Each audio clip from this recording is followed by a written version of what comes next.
வணக்கம். ஜாபை இஜட் from Javadpatti Pudur. Power writer அப்படிங்கிற யூடியூப் சேனல் மூலமாக உங்களை மீண்டும் சந்திப்பு ரொம்ப மற்ற மகிழ்ச்சி. அத்தோட எங்கள் சேனலை சப்ஸ்கிரைப் பண்ணுங்கள், பெல் பட்டன் அழுத்த மறந்துடாங்க. அத்தோட எல்லாத்துக்கும் ஷேர் பண்ணுங்கள். அதாவது அமெரிக்காவின் பிரசித்தி பெற்ற ஒரு நிறுவனத்தினுடைய ஆய்வறிக்கை, மோர்கன் ஸ்டான்லி அப்படிங்கிற ஒரு நிறுவனத்துடைய ஆய்வறிக்கை வந்து இன்னைக்கு உலகையே திரும்பி பார்க்க வைத்திருக்கிறது. இவங்க பொதுவாக எல்லா நாடுகளுக்குமே ஒரு குறிப்பிட்ட ஆய்வறிக்கை பண்ணி அது உலக மனித இனங்களாகட்டும், மற்றபடி பொருளாதார சிந்தனை, மற்றபடி நாடுகளின் வளர்ச்சி மதிப்பீடு, மனித வளர்ச்சி, மனித பிறப்பு இறப்புன்னு சொல்லிட்டு எந்த நிலைப்பாடாக இருந்தாலும் சரி 1937 அவர்கள் ஒரு ஆய்வறிக்கை தயார் செய்து கொடுத்து கொண்டிருக்கிறார்கள். குறிப்பிட்ட ஒரு நாடுகளுக்கும் கொடுக்குறாங்க. ஆமா, அவர்களாக செய்து கொடுக்கிறாங்க. அந்த நாடுகளின் விருப்பப்படி ஏவி விட்டால் அவர்கள் ஒரு ஏவல்களாக செய்து கொடுக்கிறார்கள். அதையும் மீறி தானாக உலக நிலைப்பாடாக ஒரு குறிப்பிட்ட நாட்டின் நிலைப்பாடாக அவர்கள் எடுத்து அந்த ஆய்வறிக்கை வெளியிடுகிறார்கள். தாங்கள் என்ன செய்து கொண்டிருக்கிறோம், இந்த நாடு எங்கு சென்று கொண்டிருக்கிறது அப்படிங்கிற ஒரு நிலைப்பாட்டின் வெளிப்பாடு. இது 1937 அவங்க பண்ணிட்டு இருக்காங்க. அதன் அடிப்படையில மிக பூதாகரமான, மற்றபடி ரொம்ப அதிர்ச்சிகரமான ஒரு தகவல் இன்னைக்கு வெளியிட்டிருக்காங்க. அதாவது இந்த உலகம் இயங்கிக் கொண்டிருக்குன்னா மெயின் நீர், நிலம், காற்று, இந்த மாதிரி 5 பூதங்கள் சொல்றாங்க பார்த்தீங்களா. அதையெல்லாம் தாண்டி ஆண் பெண் அப்படிங்கிற 2 பேர் இருக்கணும். அப்பதான் இந்த உலகத்துல மனித இனம் தலைக்கணும், இல்லாவிட்டால் தலைக்காது. ஆண் பெண் 2 பேர் இணையணும். உறவின் மூலமாக இணையக்கூடிய சமயத்துலதான் குழந்தை பிறப்பு. மற்றபடி 1, 2, 3 அப்படி வரிசையா போயிட்டு அப்படி வந்ததுதான் நம்மெல்லாம் பார்த்து கொண்டிருக்க நீங்கள். அதன் அடிப்படைதான் இந்த ஆண் பெண்ணுக்குள்ள குறிப்பாக பெண்ணின் நிலைப்பாடு இன்னைக்கு வேறு விதமாக போய் கொண்டிருக்கிறது. அப்படிங்கும் போதுல ஆணுடைய நிலைப்பாடு அவ்வாறே இருந்துகிட்டு இருக்கு. ஆணுடைய நிலைப்பாடு என்னைக்கு ஆரம்பத்திலிருந்து அதே மாதிரி இருந்துகிட்டு இருக்கு. ஆனா பெண்ணுடைய நிலைப்பாடு மட்டும் மாறிக்கொண்டே இருக்கிறது. முன்பு ஆணோடு ஒத்து சென்றால், அதற்கு முன்னால் தாய் வழி சமூகம், பிறகு ஆணோடு ஒத்து சென்றால் இப்பொழுது ஆணை விட்டு விலகக்கூடிய ஒரு சூழலாக அந்த நிலைப்பாடு, அதாவது சிங்கிள் உமன் அப்படிங்கிற ஒரு கலாச்சாரத்தை நோக்கி இன்றைய பெண் இனம், ஆமா குறிப்பாக பெண் இனம் மட்டும், அது உலக அளவில் இயங்கிக் கொண்டிருக்கக்கூடிய பெண் இனம் அதை நோக்கி செயல்பட்டு கொண்டிருக்கிறது அப்படிங்கிற மிகப்பெரிய அதிர்ச்சிகரமான ஒரு தகவல். இன்னைக்கு 2024 அந்த ஆய்வறிக்கையில் என்ன சொல்றாங்க அப்படின்னா 2030 ஏறக்கூடிய ஒரு 6-7 வருஷம் இருக்கு, அவ்வளவுதான், முடிஞ்சு போச்சு. 2030 22 வயசுல இருந்து 44 வயசுக்குள்ள இருக்கக்கூடிய பெண்கள்ல பெரும்பாலும் கல்யாணம் ஆகாதவர்களும் அதிகமாக இருப்பார்கள் அப்படின்னு சொல்லிட்டு மிகப்பெரிய ஒரு குண்டை போட்டிருக்காங்க.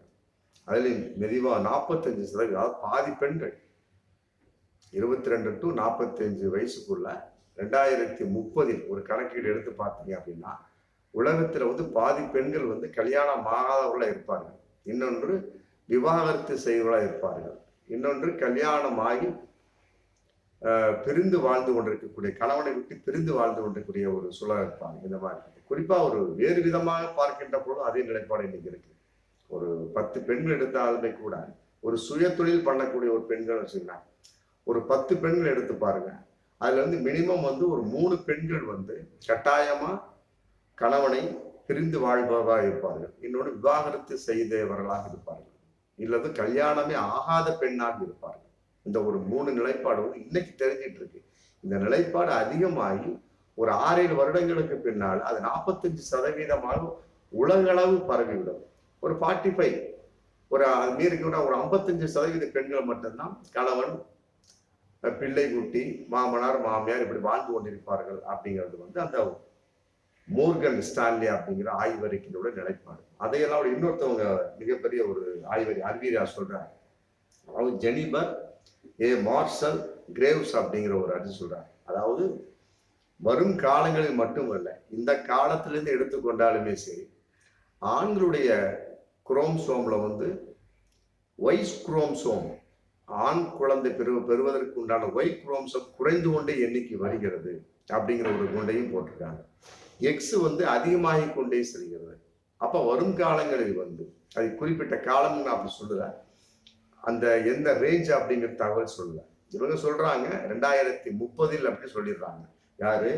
Morgan Stanley. ஆனா ஜெனிஃபர் ஏ மார்ஷல் கிரேவ்ஸ் அப்படிங்கிற அறிவியல் அறிஞர் கூறுறாரு, ஒரு குறிப்பிட்ட காலம்னு சொல்ல முடியாது, அது இப்பவே தொடங்கி ஆயிடுச்சு.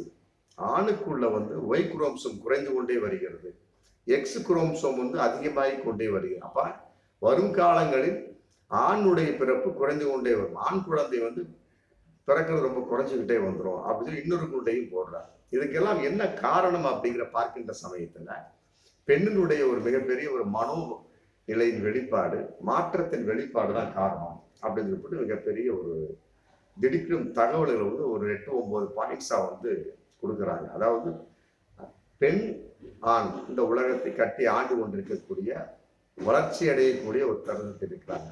இன்னைக்கு கல்வி என்ற பெயர்ல மிகப்பெரிய ஒரு விழிப்புணர்வு, மற்றபடி நான் எதுக்காக அவனிடம் அடிமையாக இருக்க வேண்டும், என்னுடைய சம்பாத்தியத்தில் நான் வாழ்ந்து கொண்டிருக்க முடியும், என் பெற்றோர்களை நான் காப்பாற்ற வேண்டும், இப்படிலாம் பலவிதமான ஒரு எண்ணங்கள் வந்ததன் அடிப்படையில பெண்கள் என்ன பண்றாங்க, ஆண்களோடு சேர்ந்து வாழ முடியாத ஒரு சூழலில் இன்னைக்கு விவாகரத்து, தனித்து வாழ்வது, கல்யாணம் ஆகாமலே வாழ்ந்து கொண்டிருப்பது, இந்த மாதிரி 3 விதமான நிலைப்பாட்டை எடுத்துக்கொண்டிருக்கிறார்கள் அப்படிங்கிறது பகிரங்கமா இவங்களுடைய ஆய்வறிக்கையின் மூலமா தெரியுது. அதன் அடிப்படையில அவங்க சொல்றாங்க, ரொம்ப பாயிண்ட்ஸா கொடுத்துருக்காங்க. அதாவது பெண்கள் ஏன் இந்த மாதிரி நிலைப்பாடு அப்படின்னா, தன்னை பிறர் மதிக்க வேண்டும் அப்படின்னு பல பெண்கள் இன்னைக்கு விரும்புறாங்க.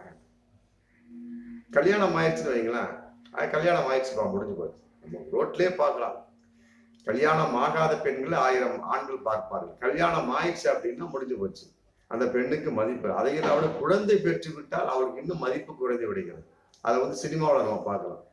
சினிமாவில் கதாநாயகி நடிச்சிட்டு இருப்பாங்க, குழந்தை பெற்றாச்சுன்னா முடிஞ்சு போச்சு, அவளுக்கு அந்த கதாநாயகி அந்தஸ்தே போயிடும். அது மாதிரி ஏகப்பட்ட நடிகர்கள் சொல்லலாம், ஜோதிகா, சிம்ரன், ஏகப்பட்டது அடுக்கிட்டே போகலாம். அந்த மாதிரி ஏகப்பட்ட நம்ம கண்கூடா பார்க்கக்கூடிய சூழல். அப்போ பெண்கள் தன்னை பிறர் கடைசி வரை மதிக்க வேண்டும் அப்படின்னு சொல்லி போட்டு அதை நினைத்து கொண்டிருக்கிறார்கள். கல்யாணம்ங்கிறத தள்ளி வைப்பதுக்கு என்ன காரணம் அப்படின்னா, கல்யாணம் பண்ணிட்டோம்னா குழந்தை பிறக்கக்கூடிய ஒரு சூழல் ஏற்பட்டுருது. அப்ப தனக்கு மதிப்பற்ற ஒரு நிலை இந்த சமுதாயத்தில் ஏற்பட்டு விடுகிறது அப்படின்னு அவர் நினைப்பதாக அந்த ஆய்வறிக்கை சொல்லு. உண்மையிலே இது முற்றிலும் மாறுபட்ட ஒரு கருத்தாகத்தான் பார்க்கக்கூடிய ஒரு சூழல். அதாவது ஒரு பெண், கன்னி பெண், பிறகு தாய், இது மனைவி, பிறகு தாய் அப்படிங்கும்போது அவளுக்கு உயர் பதவியைத்தான் இந்த சமூகம் கொடுக்கிறபடிய அவளை கீழ்த்தரமாக பார்ப்பதில்லை. தாய் என்பது மிக உயரிய அந்தஸ்து, தெய்வத்துக்கு அந்தஸ்தாக தான் இந்த உலகம் பார்க்கிறது அப்படிங்கிறத பல பெண்கள் மதிக்க தவறி விட்டார்கள் அப்படிங்கிற உண்மை அதிலிருந்து பகிரங்கமா தெரியுது. அதெல்லாம் விட ஆண் ஆணாகவே எந்த வயதில் மதிக்கப்படுகின்றான், அது பெண்ணுக்கு இருப்பதில்லை அப்படிங்கிற ஒரு விஷயம். அதே நேரத்தில் கல்யாணத்துக்கு பின்னால் பல கட்டுப்பாடுகள் விதிக்கப்படுகின்றன பல பெண்களுக்கு, அதை அவர் ஏற்றுக்கொள்வதாக இல்லை அப்படிங்கிற ஒரு விஷயம். அதே நேரத்தில் பெற்றோர்கள் விருப்பத்திற்கே திருமணம் அப்படிங்கிற நிலைப்பாட்டை இன்னைக்கு பல பெண்கள் போயிட்டு இருக்கிறாங்க. கொஞ்ச காலம் போனவுடனே விவாகரத்து அப்படிங்கிற ரேஞ்சுக்கு, மற்றபடி சிங்கிள் மதர் அப்படிங்கிற ரேஞ்சுக்கு இன்னைக்கு பல பெண்கள் பிரிந்து விடுகிறார்கள். காரணம் அப்படின்னு கேட்டா பிறரோ பெற்றோர்கள் தங்களை தவறாக நினைத்து விடக்கூடாது, அவங்க விருப்பத்துக்கு கல்யாணத்தை ஏத்துக்கிறாங்க, பின்னால விலகிடுறாங்க. ஆமா, இந்த மாதிரி சிங்கிள் உமன் கலாச்சாரம், சிங்கிள் பெண் கலாச்சாரம் அது அதிகமா இருக்கு 2030. அப்புறம் அதன் அடிப்படையில் கல்யாணத்தை வற்புறுத்தி வச்சீங்கன்னா சிங்கிள் உமன் கலாச்சாரம் அதிகமாகிவிடும் அப்படிங்கிற மிகப்பெரிய ஒரு விஷயமா இன்னைக்கு போயிட்டு, சிங்கிள் பெண்கள், சிங்கிள் பெண் கலாச்சாரம், அதுக்கு பின்னால சிங்கிள் மதர் கலாச்சாரம், சிங்கிள் உமன் கலாச்சாரம், அடுத்து சிங்கிள் மதர் கலாச்சாரம் அப்படிங்கிறது தானாகவே எடுத்துக்கொள்கிறார்கள் அப்படிங்கிற ஒரு நிலைப்பாடும் அதன் அடிப்படையில் வந்துட்டு இருக்கு. காரணம், இதனுடைய விஷயத்தையும் சொல்லக்கூடிய சமயத்துல பல பெண்கள் என்ன நினைக்கிறாங்க அப்படின்னா, பெற்றோர்களை தங்கள் விருப்பத்திற்கு வைத்துக் கொள்ள வேண்டும், தங்களோடு வைத்துக் கொள்ள வேண்டும் என்று பல பெண்கள் ஆசையாக இருக்கிறார்கள்.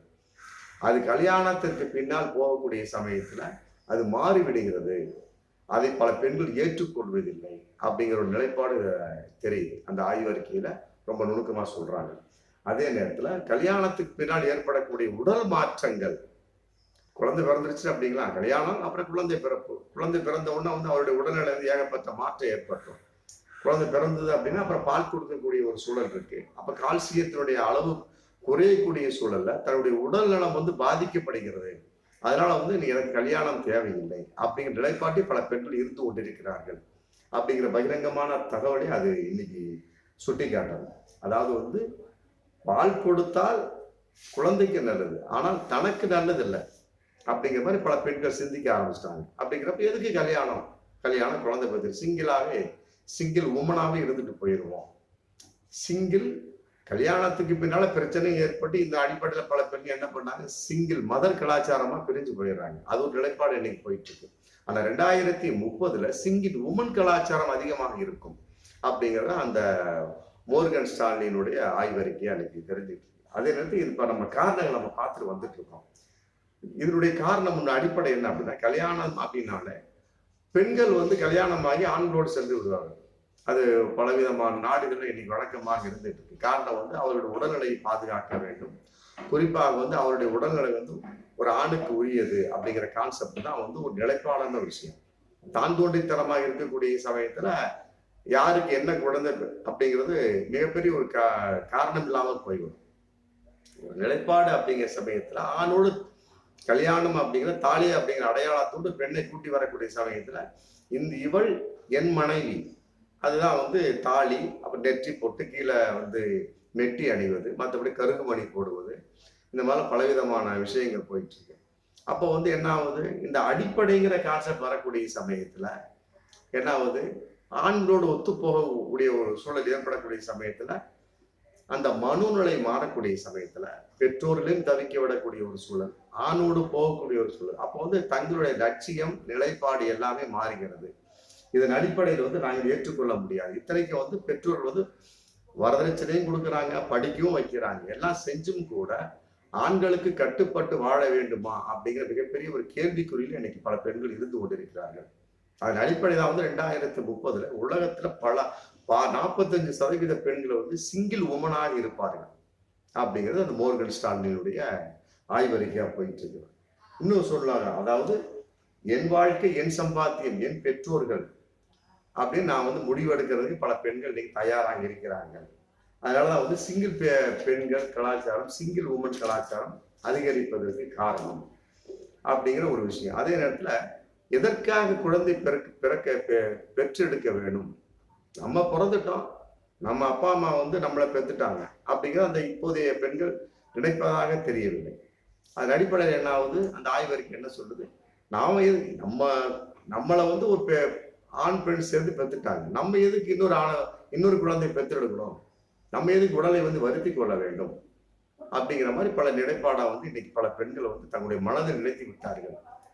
அதன் அடிப்படையில் 2030 22 to 44 வயசுக்குள்ள ஏகப்பட்ட பெண்கள் 21 வயசுக்குள்ள கல்யாணம் ஆச்சுன்னா பிரச்சனை கிடையாது. 23, 25, 30, 35, 40, 45 போகக்கூடிய சமயத்தில் வயதில் ஏற ஏற அவர்கள் கல்யாணத்தை வெறுக்கிறார்கள். தங்கள் பெற்றோர்களுக்காக, தங்கள் லட்சியங்களுக்காக, இன்னும் பல விதமான உடல் மாற்றம் சொன்ன பத்தில அந்த மாதிரி காரணங்களுக்காக. அதன் அடிப்படை என்ன ஆகுது, சிங்கிள் உமன் கலாச்சாரம் அதிகமாகிவிடும் அப்படிங்கிற கான்செப்ட். அதே நேரத்துல இதனுடைய நிலைப்பாடு ஆண்களுக்கு என்ன உஷார் அப்படிங்கிற சமயத்துல உனக்காக ஒருத்தி வருவார், அவளுக்காக நீ செல்ல வேண்டும் அப்படிங்கிற ஒரு கலாச்சாரம் அன்று மிக உலகளவு பரவிவிடும் அப்படிங்கிற ஒரு விஷயத்தை இன்னைக்கு போயிட்டு. அதையெல்லாம் விட அப்படிப்பட்ட ஒரு விஷயத்திலிருந்து ஆண் இனம் தயாராக இருக்க வேண்டும் அப்படிங்கிற ஒரு நிலைப்பாட்டில இன்னைக்கு மிகப்பெரிய ஒரு விஷயம் எதிர்பார்ப்பு போயிட்டு. அப்போ ஆண் எவ்வாறு செல்வான் அப்படிங்கிற கேள்வி இந்த இடத்துல வரும். அப்போ முரண்படக்கூடிய ஒரு சூழல் இருக்கிற சமயத்துல கடைசி வரை பெண் தனித்து வாழக்கூடிய ஒரு சூழல், ஆண்களும் தனித்து வாழக்கூடிய ஒரு சூழல், ஆணோடு பெண் சேராத ஒரு நிலையில் இருக்கக்கூடிய சமயம் ஃபுல்லா இருக்கக்கூடிய சமயத்துல ஆண் எந்த வகையிலும் தன்னோடு தன் மனைவியை என்ற ஒரு பெண்ணை நிலைநிறுத்திக் கொள்ள அவனுக்கு விருப்பம் இருக்கு. ஆனால் அவளுக்கு விருப்பம் இருக்கா அப்படிங்கிறது மிகப்பெரிய ஒரு கேள்வினால அவள் வருவாள், அவளோடு நீ செல்ல வேண்டும் அப்படிங்கிற ஒரு நிலைப்பாடு அந்த நேரத்துல ஒரு கருத்தாக இருக்கும். அதே நேரத்துல இப்போ ஒரு பெண்ணை பெற்றுக்கிட்டவங்க பார்த்தீங்களா, ஒரு பெற்றோர் தங்களுக்கு வாரிசு இளைஞர்படி என்ன பண்றாங்க, அந்த பெண்களை அங்கேயும் வாழ விடாம இங்கேயும் வர சொல்லி பிரச்சனை பண்ணிக்கிட்டு புருஷன் முண்டாட்டிக்குள்ள தகராறு, மாமனா மாமியாருக்குள்ள தகராறுங்கிற கான்செப்ட் வரக்கூடிய சமயத்தை என்ன ஆகுது, மிகப்பெரிய குடும்பத்துக்குள்ள பிரிவினை ஏற்பட்டு பெற்றோர்களே பல பெண்களை கெடுத்து நாசம் பண்ணி கொண்டிருக்கிறார்கள் அப்படிங்கிற ஒரு தகவல் இன்னைக்கு போயிட்டு இருக்கு. அதன் அடிப்படையில் அந்த மோர்கன் ஸ்டான்லியினுடைய அறிக்கையை மிக தெளிவா சொல்றாங்க. பெற்றோர்கள் இதுல ரொம்ப கண்ணு கருத்துமா ஈடுபடுறதுனால ஏன்னா தன் பிள்ளை அப்படி ஈடுபடக்கூடிய சமயத்தில் அந்த வருமானம் எதிர்பார்க்கிறாங்க. அப்போ வந்து அவருடைய வாழ்க்கை அங்கே பாதிப்படையும். அதன் அடிப்படையில் பல பெண்கள் என்ன பண்றாங்க, 2030 சிங்கிள் உமன் கலாச்சாரம் அல்லது குழந்தை பெற்றிருந்த சிங்கிள் மதர் கலாச்சாரமாக விலகி விடுவார்கள் அப்படிங்கிற ஒரு கான்செப்ட். பொதுவாக பார்க்கிற சமயத்தில் அந்த இயற்கை சீற்றம் மற்ற சோர்ஸ் எதாக இருந்தாலும் சரி, பூகம்பம், மற்றபடி வெடிகுண்டால் ஏற்பட்ட விஷயங்கள், மற்றபடி மழை வெள்ளம் இதெல்லாம் பார்க்கக்கூடிய சமயத்துல ஒரு அறிவிப்பு செய்வாங்க. குறிப்பாக பெண்களையும் குழந்தைகளும் பாதுகாப்பான இடத்துக்கு கொண்டு செல்லுங்கன்னு சொல்லுவாங்க. ஏன் அப்படின்னு கேட்டா, ஆண் ஏதோ ஒரு வகையில தப்பித்து விடுவாங்க. ஆனா பெண் இல்லாவிட்டால் அந்த ஆணுக்கு எவ்வாறு குழந்தை பெற்று தர முடியும், இந்த உலகத்தை எவ்வாறு தூக்கி நிறுத்த முடியும். அதனால வந்து இந்த உலகத்துல வந்து பிளஸ் பாயிண்ட் நம்பர் 1 பெண்கள், அடுத்தது குழந்தைகள், மூன்றாவதாகத்தான் ஆணுங்கிற ஒரு கான்செப்ட் வரும். ஆனா எல்லாத்துக்குமே ஆண் தான் காரணம். ஆண் இல்லாமல் இங்க குழந்தைக்கு அவன் ஒரு முடிவு சொல்ல முடியாது. ஆணா பெண்ணா என்பதை நிர்மாணிப்பதே ஒரு கருப்பையில் ஆண் தான். அவன் வந்து கடைசியாக உந்தப்படுகின்றான். அப்போ வந்து எந்த அளவுக்கு அவன் ஒரு தள்ளி வைக்கப்படுகின்றான் அப்படிங்கிற கான்செப்ட் இந்த உலகத்தின் நிலைப்படி இப்பவே இருக்கு. அப்ப வருங்காலங்கள் எவ்வாறு இருக்கும் அப்படிங்கிற ஒரு சூழலும் இதுல பார்க்கக்கூடிய சமயத்துல குழந்தை பிறப்பு ரொம்ப குறைஞ்சுக்கிட்டே வந்துடும். ஏன்னா இப்பவே அதை ஸ்டார்ட் ஆயிடுச்சு. பல பெண்கள் இன்னைக்கு சொல்லிட்டு நான் வந்து ஒரு குழந்தை தான் பெற்றுப்பேன் அப்படிங்கிறாங்க. ஆமா, 2 குழந்தை அப்படிங்கிறது சரியான நிலைப்பாடு. அன்னைக்கு வந்து நம்முடைய சித்தர்கள் சொல்லி சென்றது. 1 பெற்றால் அனாதை, 2 பெற்றால் ஆதரவு, 3 பெற்றால் அதிகம். இந்த கலாச்சாரம் தான் சரியான கலாச்சாரம். ஆனா அதையும் மீறி நீ பாருங்க, ஜப்பான் எல்லாம் பாருங்க, இன்னைக்கு ரஷ்யாவிலே சொல்லிட்டாங்க ஏகப்பட்ட பேர். அப்படித்தான் நிலை ஏற்படும். அதாவது வந்து ஜப்பான்ல பாருங்க, லீவு நாள்லயும் சரி, மற்ற எப்படிப்பட்ட விஷயமாக இருந்த குழந்தை பெற்றதுக்கு ஏற்பாடு பண்ணிக்கிட்டே இருங்க அப்படிங்கிற மாதிரி தான் தகவல் இன்னைக்கு போயிட்டு இருக்கு. காரணம் என்ன, இப்படிப்பட்ட விஷயங்களை வந்து விரிஞ்சு பரவி மீண்டும் அந்த கலாச்சாரத்துக்கு வந்துட்டாங்க பழையபடி. அங்க எண்ணிக்கை குறைஞ்சிக்கிட்டே வருது. சீனாவிலே அப்படித்தான். ஒன்று தான் கூடுறோம், 1 தான் பெற்றுன்னு சொல்றாங்க. இப்போ வந்து எண்ணிக்கை குறைஞ்சிக்கிட்டே வந்துருச்சு. எத்தனை வேணாலும் பெற்றுக்குங்க, ஆமா அப்படின்னு சொல்லிட்டு சொல்லிட்டாங்க. ரஷ்யாவில் பாருங்க, பல போர்கள் அடிப்படையில வந்து என்ன ஆகுது, அவர் சொல்றாரு விடுமுறை அங்க இருக்கக்கூடிய அதிபர் சொல்றார், ரஷ்ய அதிபர் புதின் சொல்றாரு, வேலை நேரங்கள்ல மற்ற இடைவேளைகளோடு உறவு கொண்டு குழந்தை ஏற்படுத்திக் கொள்ளுங்கள், அவர்களுக்கு சன்மானம் வழங்கப்படும் அவரு ஒரு அறிக்கை வெளியிட்டிருக்காரு. ஆனா இந்தியாவில் அப்படி ஒரு அறிக்கை கிடையாது. அதனால வந்து நாம் இருக்கக்கூடிய தருணத்தை நாம் வந்து பாதுகாத்துக் கொள்ள வேண்டும். அதான் வந்து குறிப்பாக பெண் இனத்துக்கு நாம் சொல்லக்கூடிய விஷயம். ஆணினம் என்பது இதுல வந்து தலையிட முடியாத ஒரு விஷயமாக இருந்தாலும் பெண்கள் தன்னைத்தானே பாதுகாத்துக் கொள்ள வேண்டும். அப்படி என்று சொன்னால் அவர்கள் நம்பர் 1 கல்யாணத்திற்குள் என்ற வட்டத்துக்குள் வர வேண்டும். குழந்தை பிறப்பு என்பதற்குள் அவர்கள் வந்தால்தான் உடல் மற்றும் ஏகப்பட்ட நோய்கள் வராமல் அவர் பாதுகாக்கப்படுவார்கள். கரு பையில் ஏற்படக்கூடிய குழந்தை பிறப்பு என்பது பல நோய்களை வந்து அவர்களுக்கு தள்ளி வைத்து விடுகிறது அப்படிங்கிற ஒரு மருத்துவ குறிப்பு இதுல இருக்கு. அதன் அடிப்படையில் எல்லா வகையிலையுமே, உலக வகையிலும் சரி, தன் வகையிலும் சரி, பலவிதமான ஒரு நோயற்ற ஆரோக்கியமான ஒரு வாழ்க்கைக்கு, மனித ஒரு முன்னேற்றமான மனிதனுடைய ஒரு வெளிப்பாடான விஷயத்துக்கு என்ன ஒரு வழி அப்படின்னா, பெண்கள் இப்படிப்பட்ட விஷயங்களில் அதிகமாக கவனம் செலுத்தாமல் தன் நிலைப்பாட்டின் வெளிப்பாடாக கட்டாயமாக இந்த உலகில் விரிந்து திரிந்து பறந்து எப்படிப்பட்ட நிலையாக இருந்தாலும் சரி ஆணோடு கூடி குழந்தை பெற்று இந்த உலகத்தை காப்பாற்ற வேண்டும் என்ற ஒரு நிலைப்பாடு தான் என்னைக்குமே ஜெயிக்கும். மற்றபடி சிங்கிள் உமன், சிங்கிள் மதர் என்பதெல்லாம் வந்து அவர்களுக்கு பாதுகாப்பற்ற ஒரு நிலை. இது வந்து லிவிங் டுகெதர்ஸ், மற்றபடி லெஸ்பியன்ஸ் அதிகமாக வர வாய்ப்பு இருக்கு. இந்த மோர்கன் ஸ்டான்லினுடைய அறிக்கை அதான் சொல்றாங்க. எப்படி இருந்தாலும் சரி, இதிலிருந்து தப்பிக்காத உலகம் வந்து தப்பிக்காது. ஒரு நிலையில மாட்டிக்கு பிறகு அது மாறும், எல்லாமே மாறிடும். முதலெல்லாம் பாருங்க, ஏகப்பட்ட பெண்கள் வேலைக்கு போயிட்டாங்க. இன்னைக்கு வந்து பல பெண்கள் வேலைக்கு விட்டு போகல, எல்லாமே குடும்பத்தோடு இருக்கிறாங்க. அது சம்பந்தமா நடக்கக்கூடிய பல விஷயங்கள் நம்ம காரணமா சொல்ல முடியும். அதன் அடிப்படையில் இன்னைக்கு பல பெண்கள் 2030 இவ்வாறு இருப்பார்கள்ங்கிறது மோர்கன் ஸ்டாலினோட ஆய்வறிக்கை இருந்தாலுமே இப்பொழுதே வந்து பெண் சமூகம் விழித்துக் கொள்ள வேண்டும். அப்பொழுது விழித்துக் கொண்டால்தான் அவர்கள் ஆண்களால் சிதைக்கப்படாமல் இருப்பார்கள், பாதுகாக்காமல் இருப்பார்கள், குறிப்பாக வந்து ஆரோக்கியமாக இருப்பார்கள். நிதர்சனமான உண்மை. பார்ப்போம் மீண்டும் அடுத்த வீடியோ. நன்றி.